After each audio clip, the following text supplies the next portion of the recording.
Nearly 50 Canadian soldiers received military honours in Ottawa today. The Governor-General presented the service decorations, which included 2 Stars of Military Valour and 10 Medals of Military Valour. Only the second time those high honours have been awarded.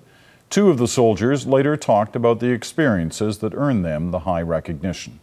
Paul Hunter has their stories. The Grand Ballroom at Ottawa's Rideau Hall. It's about as far as you can get from the battlefields of Afghanistan. Today, the battlefields came here. His brave and professional actions saved lives. He took charge of a subsequent mass casualty evacuation. His valiant and courageous actions inevitably prevented the bomber from reaching his intended target. Some of Canada's highest military honours for those who'd recently served their country with valour.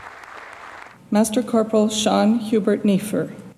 In combat, September 3rd last year in Afghanistan, Ottawa's Sean Neefer found himself and fellow soldiers under the most intense attack he'd ever seen.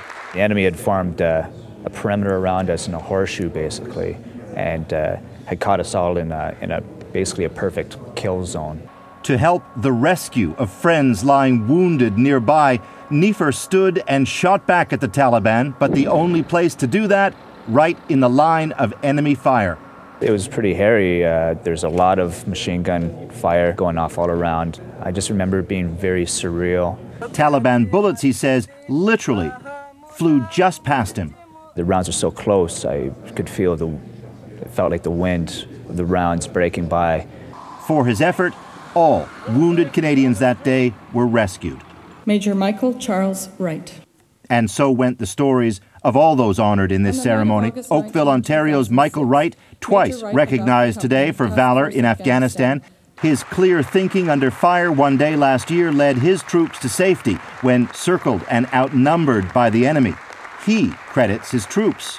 You know, I had some soldiers who were pinned down by machine gun fire and who basically extricated themselves. You know, extreme bravery for those soldiers to do what we've trained for all these years. They were confronted with it and they stood up to the test.